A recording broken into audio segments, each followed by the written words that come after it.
Good morning, everybody. Welcome to Mornings with the Focus. What is this? It is Friday. I'm trying to catch up as well. I want to thank you guys for tuning in this whole week. It's the first week of this. Gonna try to do this every week, Monday through Friday. Again, we'll start with sometimes. So it's a fluid starting time. Some mornings we'll have guests, some mornings we won't. Between 9:30 a.m. and 10 a.m. So again, and just as a reminder to viewers, get in the comment section to join the broadcast. Share your thoughts that way. Get enough of you guys in here, wanting to talk, wanting to discuss the topics that we have or topics that you guys have. We'll get to the point where we start having callings, get you guys up here, and we can talk. But today, where are we starting today? I know we talked about Giannis a little bit earlier this week. We're back to that once again, and he's making it so we're got to talk about him just a little bit. Last night, the Bucks and Nets, another fun game between those two. Give me a second, trying to pull up some things. That gets to overtime. Giannis with the step back three late in the game. A lot of folks that were talking about him and his lack of a bag within the last couple of years. Life comes at you fast. He's rapidly improving and continuing to show you that he's a bad man. Earlier this week we're talking about him making a late run at the MVP, and he's doing just that. Look, one of the things that he did last night, right? He broke Kareem Abdul-Jabbar's franchise record of 14,211 points with his 44 point, 14 rebounds, 6 assists performance in the 120 to 119 win over the Nets last night in Barclays. This is from Giannis. I think it's good because I'm changing the narrative. I don't want to be the guy that only dunks and runs. I can make it three. It was another good game between the Bucks and the Nets again. Giannis, huge game. You heard the stat line. He had I felt like it was just a hard foul. I could also see that it was dangerous, but Chris Middleton was ejected late for fouling Bruce Brown in transition. You had KD, another one of those nearly from the same spot. I think a little bit to the left this time. Tried it after Giannis hit 2 free throws. He gets a decent look from 3 up. It was online, just didn't fall. But again, what Giannis has done late in this season as we approach the playoffs, big time players ramping up for the postseason. Again, these are the reigning champions. A reminder again of what he's done in the last 10 games: 39, 7-7, 43, 12-5, 31, 8-3, 30, 15-4, 36, 10-2, 25, 17-5, 30, 11-4, 40, 14-6, and then 44, 14-6. He's been going nuts. We know that the Cardell was on earlier this week, and we know that we were talking that Giannis, was kind of trailing Joker and Embiid, and this week he's always been there all season long. Just I guess it looked like he was just posing for the right moment to strike, but he's doing just that. We're going to shift things a little bit onto the NFL. Look, the salary cap discussion, because some teams, they struggle with it. Other teams, they go about their business regardless of what's happening. One of those teams being the Los Angeles Rams. Some noise was made yesterday about their most recent acquisition. The Rams signed Bobby Wagner. Bobby Wagner was let go by the Seahawks earlier this year after they traded Russell Wilson. So Wags is staying in the NFC West rather. The Rams signed him to a 5-year, $50 million deal worth up to $65 million. Wagner was born in LA, so it's a homecoming of sorts for him, and it adds an all-pro to each level of their defense. We know Aaron Donald's up front. You got Jalen Ramsey on the back end, and now you got Bobby Wagner in the middle of that defense. The middle of their defense has kind of only been their really weak link, and this certainly gives them a boost. He's coming off off in 170 tackle season, had a Pro Bowl nod, and a member of the All Pro second team. So again, it's not like they're getting somebody who's 33, 34. Um, I think it's a good pickup. He's younger than Von Miller, which they signed last year. We saw the impact that Von had once they acquired him last season, especially in the postseason. And it can't do anything but help the younger linebackers they have on their roster, help them get sharper and to accelerate their growth. In the meantime, you know, when Wagner was I mean, he's been dominant for years. But when Seattle was at their best, they had a mean pass rush. You're inserting him behind a pass rush that features one Aaron Donald. Um, Wag should be fine. Again, he's just 31. Also, as the NFL goes, just some big name vets. I know we talked about some of the younger guys in free agency hiding under the radar, today. Just want to mention, since Wagner is one of those vets, going to mention some of his peers that are available in free agency at this moment. Stephon Gilmore has not reached the deal. Landon Collins is out there, Tyrann Mathieu, Jadeveon Clowney, KJ Wright, Robert Alford, and Ndamukong Suh are all available in free agency at the moment. Troy, appreciate you. We see you with the comments. Going to get to you in just a bit. Going to get to the comments, so please do not leave. All right, as we keep things moving, then we'll get to the comments at the end. Kind of the same flow we have with our Outlook shows. If you guys ever tune into that, we handle business first, then we get to your comments because we definitely want to hear what you guys have to say and want you guys to definitely be part of the conversation. I wanted to shout out members of the 2022 Naismith Memorial Basketball Hall of Fame class.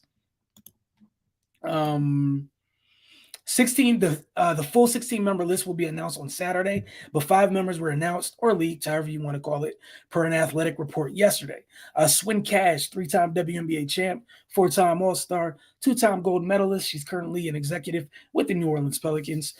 Manu Ginobili, 4-time NBA champ, 2-time NBA All-Star, 6th Man of the Year.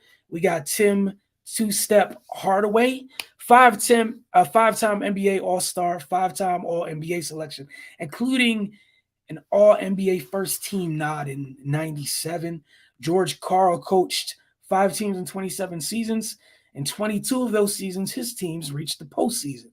He's 6th in all-time NBA career wins as a coach, and he was coach of the year in the 12-13 season. Bob Huggins, 2-time NCAA coach of the year, has accumulated more than 900 career wins.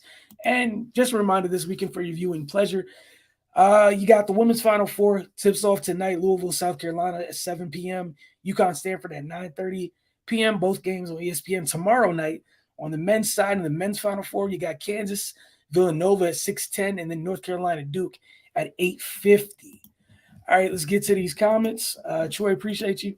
I said, thank you. Need this while I'm working. When my guy Tom Izzo, my Spartans ever get that second ring, we're going to keep coming behind Duke and UNC. I don't know, man.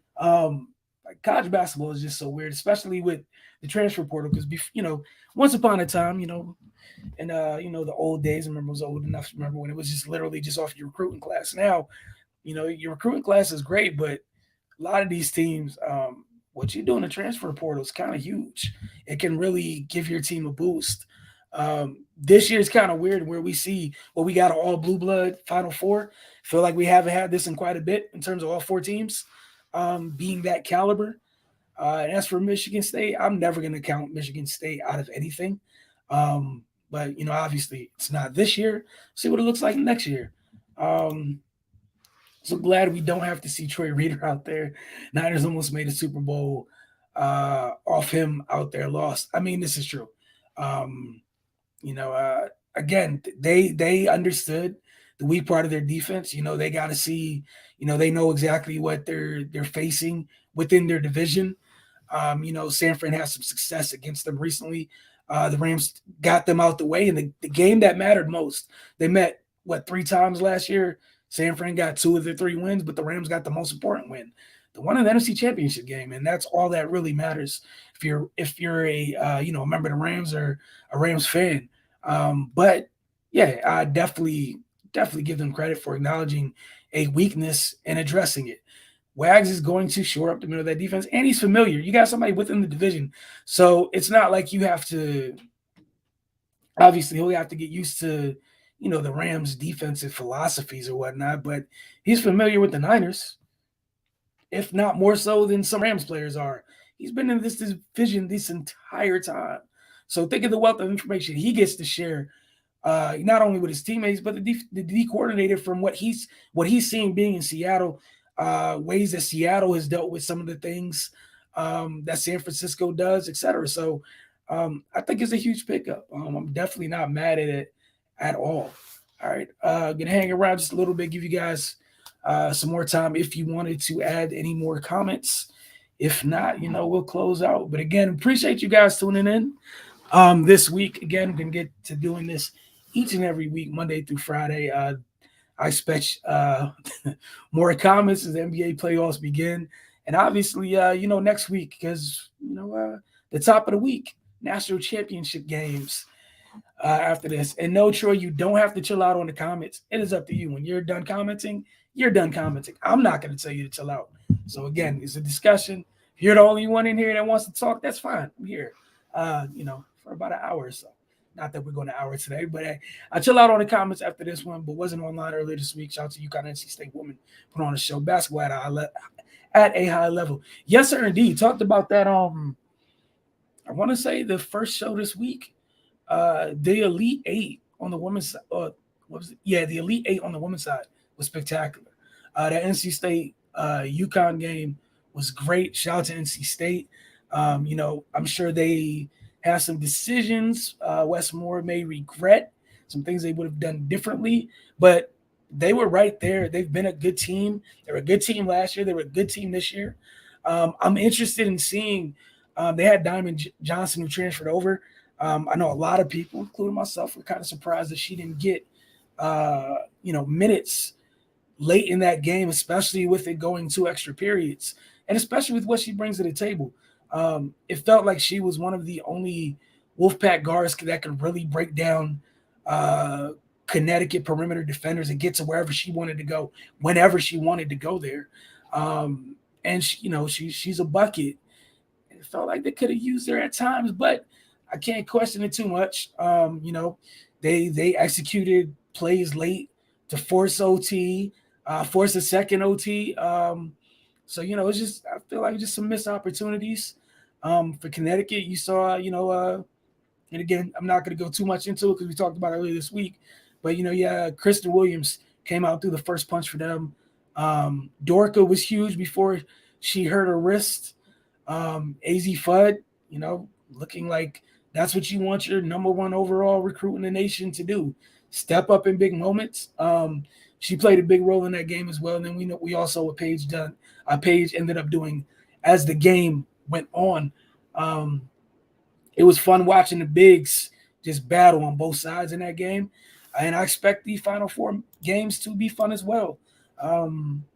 Look, man, big time matchups on the women's side. Louisville,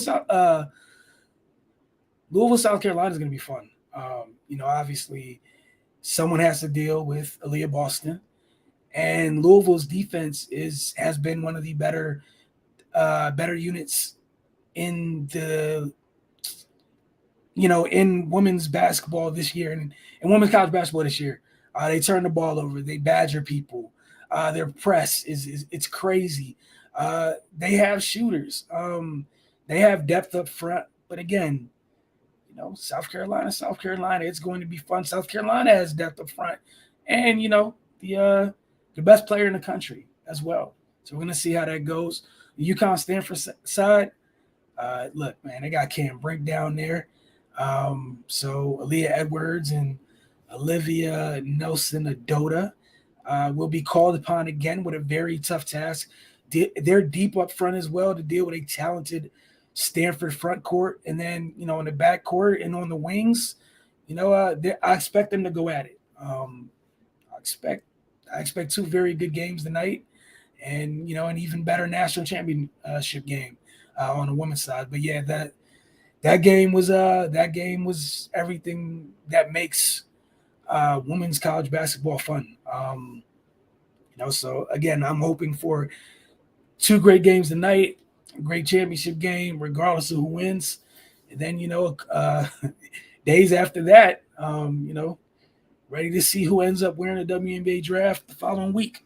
So that's what I'm definitely looking forward to. Again, thank y'all for tuning in. If we have no more comments, I'm going to go ahead and get ready to get out of here. As always, a reminder to you all, don't forget to follow the Focus TV on social media. Our weekly installment of The Focus airs every Wednesday morning on our Roku channel.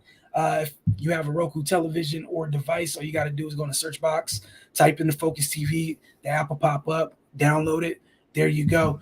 Every time we have you'll get the weekly Focus show that's uploaded every Wednesday morning. And then, Wizards Outlook, things of that nature. If you miss it live, it's uploaded. Some other content goes up on our Roku channel as well. As right now, I think there's like 160 videos up there in terms of the number of content that has been uploaded thus far. And then Fridays, as far as the weekly Focus TV goes, weekly Focus show goes, rather, Friday nights, 10 p.m. on DCTV. If you're outside the area, you can watch it on dctv.org. Also show you. You can also check out the weekend schedule on their website to see when the show re-airs. Wizards and Mystics Outlook during the week, and that happens following every Wizards and/or Mystics game. The Mystics start their season like literally a couple weeks away, and then most importantly, join us every morning again between 9:30 and 10 a.m. Troy, appreciate you for the comments, man. Happy that gives you something to do while you're working. Also happy that you commented. All right, folks, y'all have a great day and a great weekend. We'll see y'all bright and early. Well, not too bright and early, but, we'll see you Monday morning. Y'all have a good one.